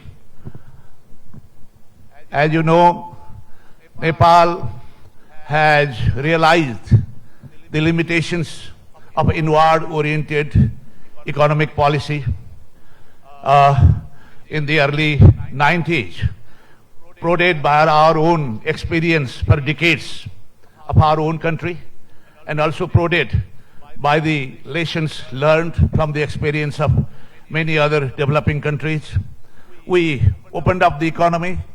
We pursued a liberal economic policy so that there is space for practically every sector, including the private sector, non-government organizations, domestic capital, foreign capital, non-governmental organizations, cooperatives and everything. Because nation building is a big operation, big challenge, which requires the mobilization of energy and resources from all sectors. So that was the beginning of the liberalization process in Nepal, which coincided with political liberalization, because Nepal adopted a liberal political system from the early 90s after a big political change from absolute monarchy to multi-party system. The economic liberalization also followed political liberalization in Nepal. A host of reforms were introduced, and private sector investment, including foreign investment, was made open, even in those sectors which were treated as commanding heights, off limits to the private sector, including energy production and a civil aviation sector, telecommunication sector, which were treated as off limits to the private sector. They were considered commanding heights of the economy, a natural monopolies for the state sector. This was all waived. So the whole sectors were made open to the private investment, including foreign investment. With the introduction of these changes, there was positive impact on the economy in terms of growth rate, in terms of, at the same time, expansion of industrial sector, expansion of our export sector, and all that. But there was a setback after the onset of a turbulent politics. As previous speakers also mentioned, Nepal passed through a very, very difficult period, very turbulent period for almost 2 decades, from later part of the 90s to until 2015, until the promulgation of the new constitution. The period was marked by decade-long insurgency, unstable politics, palace massacre, royal takeover of power, peace process, and the prolonged transition even after the peace process, and the last severe incident, the massive earthquake which took place in the year 2015, April. So these are very difficult times. You must be aware of the resilience of Nepal's economy. Despite these unfavorable conditions, turbulent politics, natural disasters, unstable politics, and all that, Nepal made significant progress in the social sector, in poverty alleviation. Although the growth rate slowed down after during the turbulent period for almost 2 decades, from 2001 to 2015. We made very impressive achievement in the social sector. As just before, Vice President of the World Bank, who is very much familiar with what is happening in Nepal, I am happy that, ADB and World Bank has been represented by Deputy President, Vice Presidents in this meeting, who have been our long time development partners, contributing much in the process of our economic development. Nepal's achievement in human development, it is one of the best in the developing world. As you may be aware, the Human Development Report of the year 2010 says Nepal is one of the top 10 performers globally and one of the top 3 performers in the Asian region in terms of human development.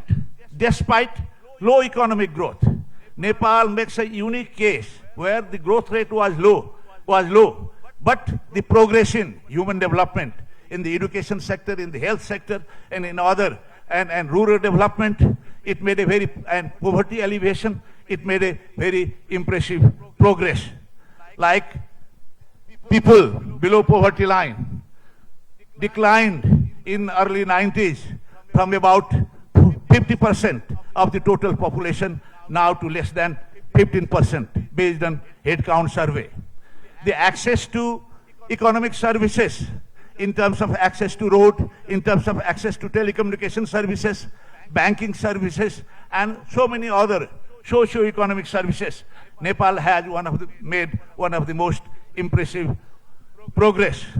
And the World Economic Forum, its index on inclusive development ranks Nepal in 22nd position among 77 countries. That is why the World Bank report of 2017, I think, says Nepal is a leader in poverty alleviation. Although laggard in growth, we are behind other South Asian countries in growth. But in terms of our progress in poverty alleviation, they say we are the leader. So this shows the resilience, the capacity of the Nepal's economy, because there was significant public expenditure restructuring in favor of the social sector, in favor of rural infrastructure. At the same time, this was also contributed by the large number of Nepalese going abroad and sending their remittance income in the country. That also helped in ameliorating, reducing the poverty part. But now the challenge is, now we have a new constitution, the election is also over, there is a new government. Now it is time to focus on economic growth through higher investment. We spent much time, we wasted much time in political controversies. So now it is time to focus all the national energy, giving focus to economic growth, economic development, by inviting more investment. Domestic investment is not sufficient to accelerate growth. So we need external investment also. Public investment as well as private investment must be raised by putting a cap on recurrent cost. The public investment, government investment, should be focused on infrastructure creation, particularly in raising the quality of Nepal's infrastructure. Although road expansion has increased from about 7,000 kilometers in 1990 to now 88,000 kilometers now. But most of them are at local level, fair weather, very vulnerable. So the priority should be in upgrading the transport sector, which is vital to economic development.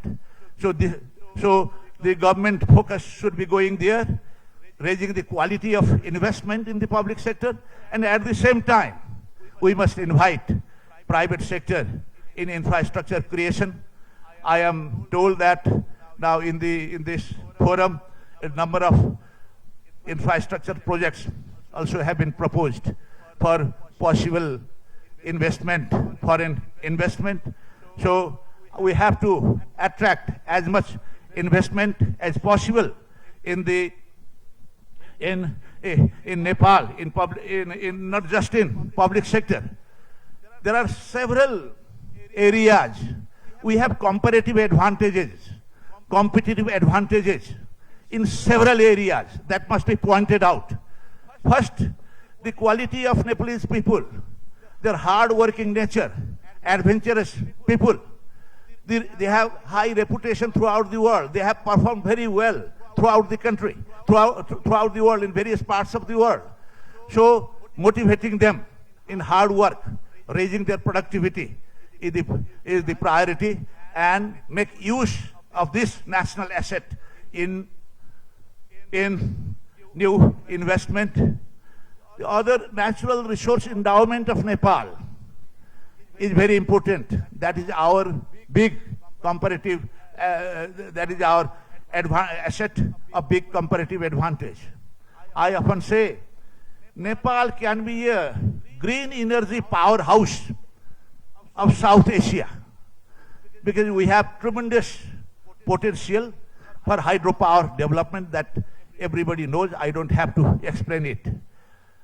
I recall one statement made by the ruler, the king, long time in Sri Lankan history. He used to say, his oft quoted remark is, let no drop of water flow to the ocean without quenching human thirst. I say from Nepal's point of view, let no drop of water flow across the river without addressing, without fulfilling human needs, and without generating wealth. Because hydropower generation does not consume power. It just recycles. So this is a great asset for Nepal. The SAARC has now, we have agreed in 2014, the framework agreement on regional energy cooperation. We have signed agreement with India for cross-border transmission line. Power can be sold out to not just India, to other parts of South Asian region, also including Bangladesh and others, with surplus energy. That is our great asset. The other asset is because of tremendous biodiversity this country has. We can be agro-power.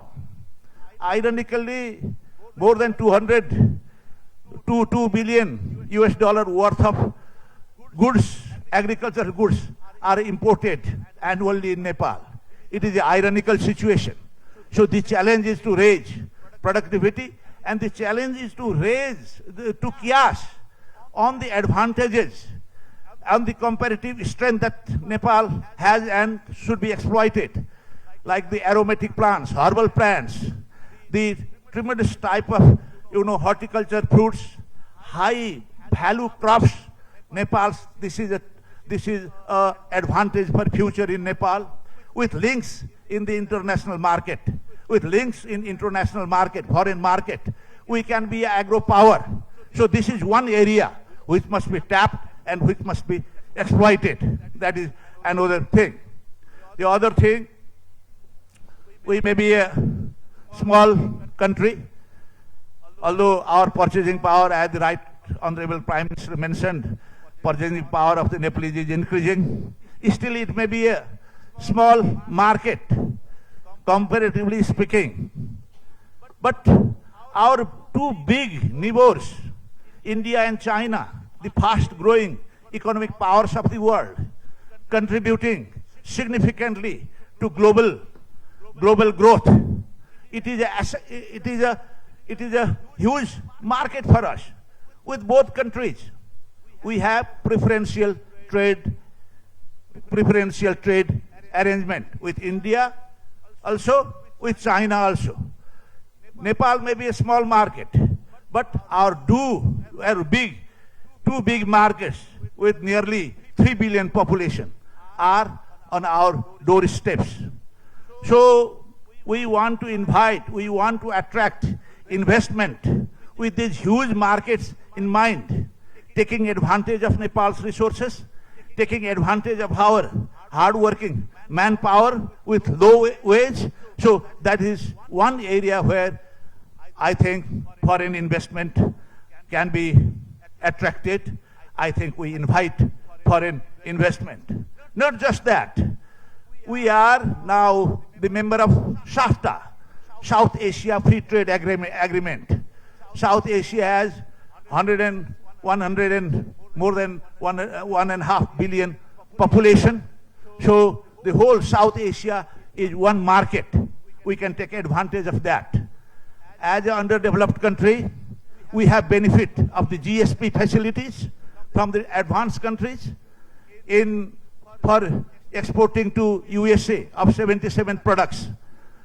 USA has enacted a law in the year 2015 called Enforcement of Trade Facilitation and Trade Enforcement Act, under which, after Nepal's earthquake, 77 products from Nepal can go to USA without any tariff or any quota, tariff-free and quota under tariff-free and under quota-free arrangement, 77 products. With Europe, we have everything but arms. Under that arrangement, we have access to European market also. So, Nepal is not a small market. We have access to huge market. Nepal is currently suffering from huge trade deficit. It is about $10 billion trade deficit now. We import more than $12 billion of products from other countries. Our export is hardly equivalent to $1 billion. So to close this huge trade deficit, we need to invite investment from within the country, from outside the country, FDI, so that we can expand our export base. So that is where we have to attract foreign investment. I am sure there will be deliberations in the next 2 days with government relevant officials from government departments who will be explaining to all the participants about our investment policy, arrangement under various acts, repatriation policy, export-import policy, and various other legal provisions which would make Nepal an attractive destination for foreign investment. In the end, I don't want to take more of the time. And why we need foreign investment? We need foreign investment to raise productivity, to raise growth. Without foreign investment, it is essential for us to take advantage, to capitalize on the assets the country possesses. Although there is some apprehension that some domestic investors fear that if the foreign investors come, we will be sidelined, we may not be able to compete. But, that is not the thing. They bring in not just capital, they bring in technology also. With new knowledge, with new technology, the productivity will be enhanced. And there could be local partners also with the foreign investors. That is, I think, that would be beneficial to foreign investors also, partnering with the local investors who would be more familiar with ingenious conditions. So I think that is a preferable mode of foreign investment, following which both sides will benefit in raising Nepal's productivity, in expanding Nepal's market. Previously, when we were inviting foreign investment in the banking sector, people were apprehensive. But with the entry of foreign investment in the banking sector, new expertise also came, new management techniques came, and new know-how came, as a result of which the domestic industry, domestic financial sector also started benefiting. So there should be no apprehension from the domestic side of coming foreign investment. Nepal's foreign investment, FDI, at the moment is low, around 0.4% of GDP, which is one of the lowest in the subcontinent, in the South Asian region. India, it is nearly 2%. In Bangladesh also it is nearly 2%. In Pakistan, around 2%. In Sri Lanka also nearly 2%.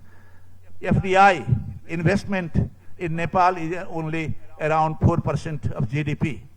So Now let us work hard to attract more and more foreign investment, and we can assure to all the possible investors, prospective investors here, that Nepal can be is a very attractive destination. We have another thing I didn't mention is one of the wonderful climate Nepal possesses. There are very few countries in the world which have as pleasant climate as in Nepal. So Nepal can be a good investment destination, even in the health and high education sector, because of good climatic natural beauty the country has. And even outdoor sports, I used to say, Nepal can be a wonderful cricket destination for Indians and Pakistanis to play. Instead of Sharjah, looking at the Himalayas, you play cricket games also. Here we are several cricket stadiums under construction in Nepal, with good facilities of the international quality in Nepal. It could be a good hub for cricket tournaments also, because of the climatic advantage and beauty of natural beauty the country has. There are several such sectors with comparative advantage. We must take advantage of that. In the end, I want to say, on behalf of my party, Nepali Congress, we will extend all support to attract foreign investment. We will leave no stone unturned to promote investment in Nepal, to promote growth. In fact, as I said earlier, our liberal economic policy, opening up the economy to foreign investment, started in the early 90s. We were the pioneers. We started that. We are always for expanding private sector to increase growth and also to move on the path of higher trajectory.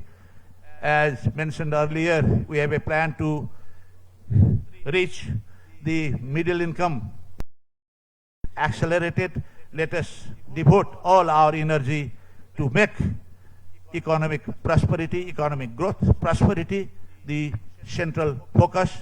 We spent a lot of time, decades of time we spent on political controversies. It is time that we focus all our energy in economic development and nation building. With these words, I take leave.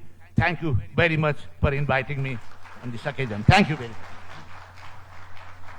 Thank you, Honorable Dr. Ram Sharan Mahat. Thank you for your very experienced, enriched, expert and encouraging views and insights.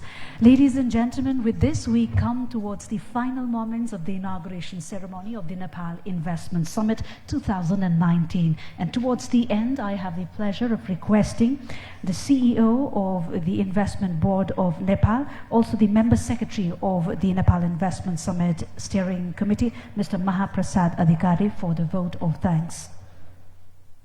Thank you, Shivani ji.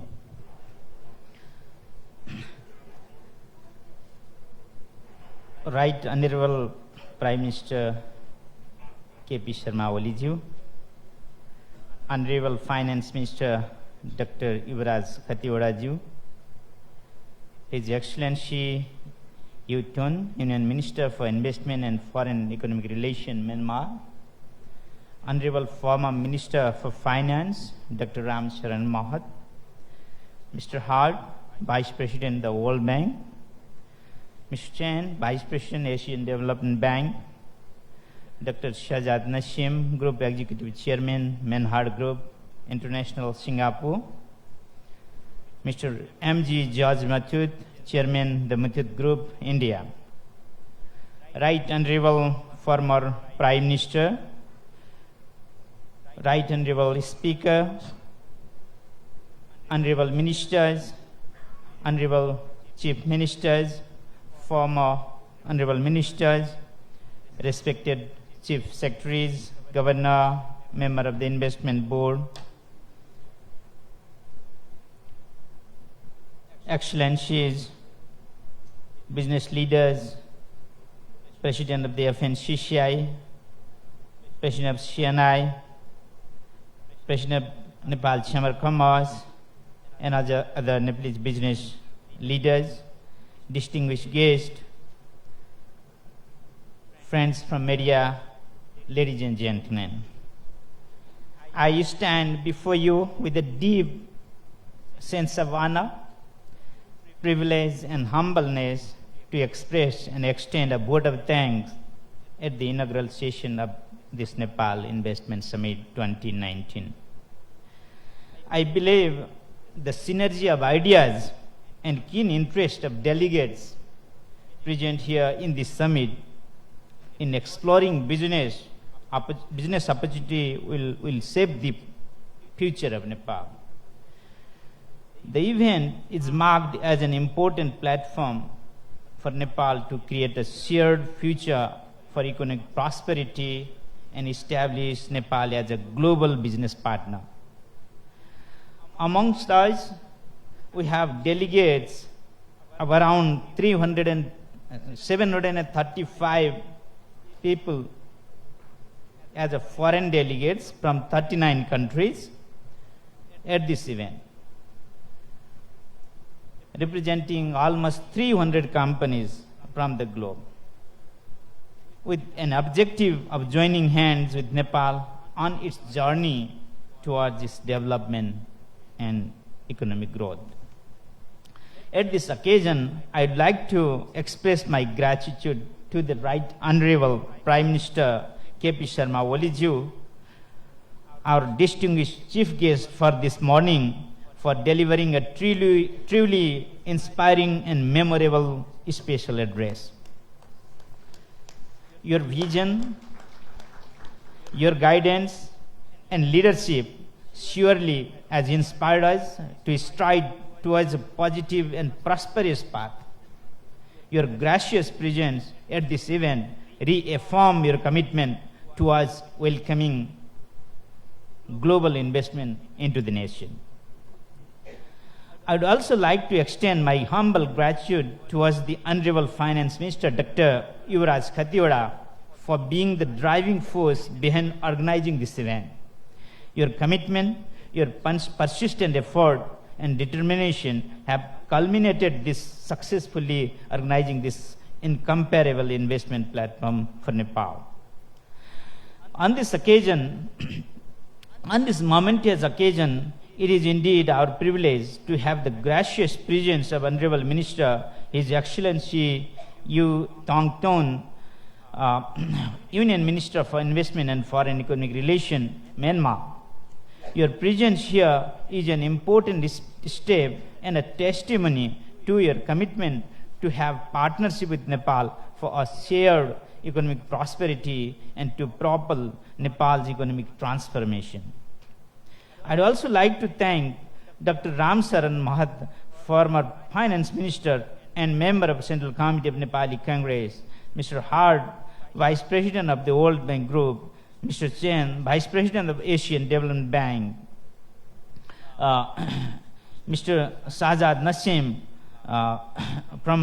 President from Menhard Group, Mr. Muthut, Chairman from the Muthut Group, for accepting our invitation. We are enlightened by your thoughtful address and delighted to see your participation in this summit, sir. I'd also like to extend a heartfelt gratitude to the line ministries and agencies and respective honorable minister, as well as the member of the steering committee, project committee, for their active participation in making Nepal Investment Summit 2019 a successful event. This event would not be possible without the active roles of the Office of the Prime Minister and Council of Ministers, Ministry of Foreign Affairs, Ministry of Finance, Ministry of Industry, Commerce and Supplies, and Ministry of Culture, Tourism and Civil Aviation.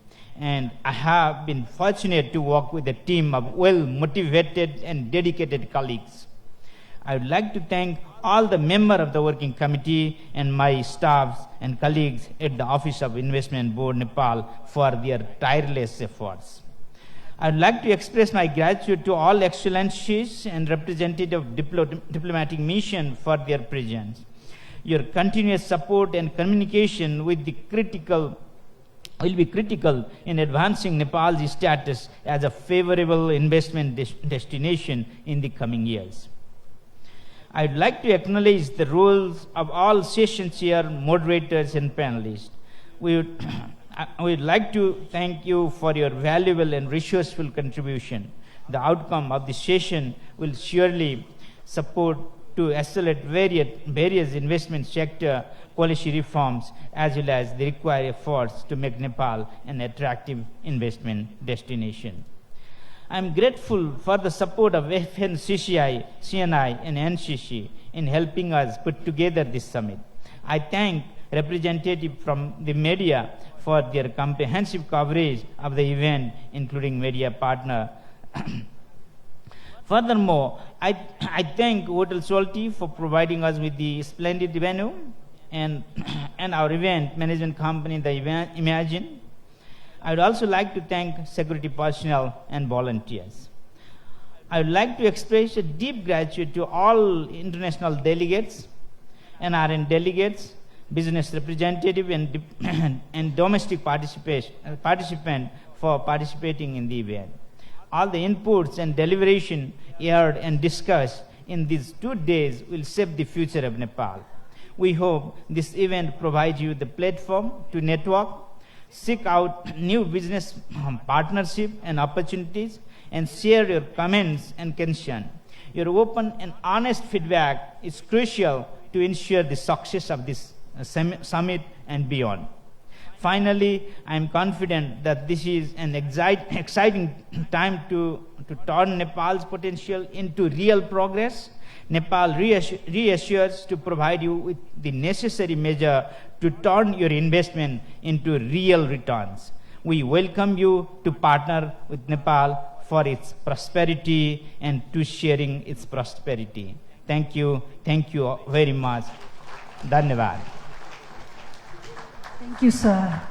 Ladies and gentlemen, before we adjourn the inaugural session, we have a very important formality to extend. It's a token of appreciation and a gesture of gratitude to our distinguished dignitaries up on stage. I have the privilege of requesting our chief guest, the Right Honorable Prime Minister, Mr. K.P. Sharma Oli, to extend this token of appreciation to our international speakers seated in the dais. If I may request the Right Honorable Prime Minister to kindly step forward. First and foremost, His Excellency U Thongthun, the Union Minister for Investment and Foreign Economic Relations, Myanmar.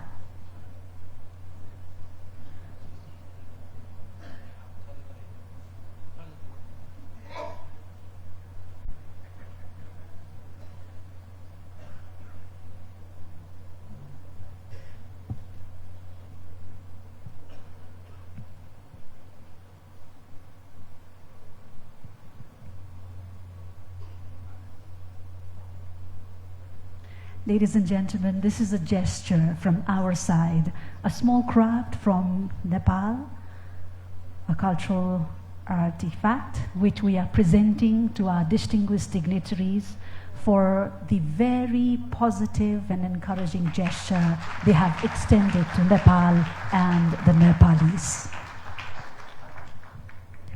Mr. Hartwig Schaffer, the Vice President for South Asia Region, the World Bank.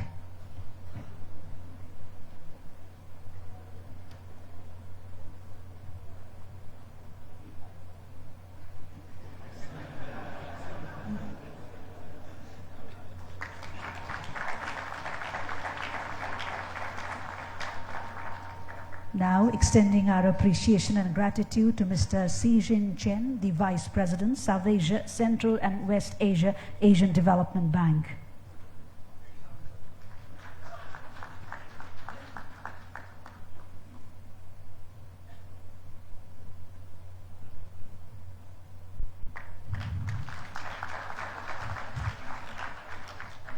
To Mr. M.G. George Muthoot, Chairman, the Muthoot Group.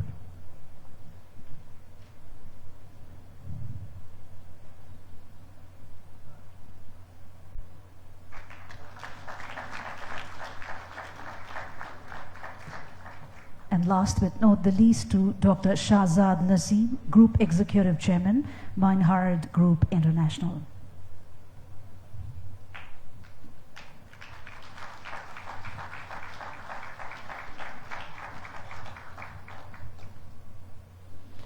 As we extend our heartfelt gratitude to the Right Honorable Prime Minister, the chief guest of this inauguration session, ladies and gentlemen, the inauguration ceremony has come to a formal conclude now. We'd like to request all of you to kindly be seated and request to those invitees around the entrances to clear the way for the departure of our chief guest, the Right Honorable Prime Minister of Nepal.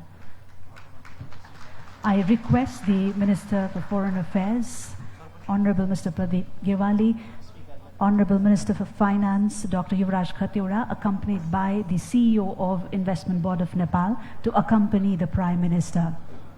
Ladies and gentlemen, would like to request you all to be seated for a bit before the departure of the dignitaries. My pleasure to all the dignitaries on stage and the international speakers to kindly move to the Malshri Hall. And to the rest of us, we will take a 15 minutes break. And moreover, to all the dignitaries and esteemed invitees who have attended and have come here attending the invitation.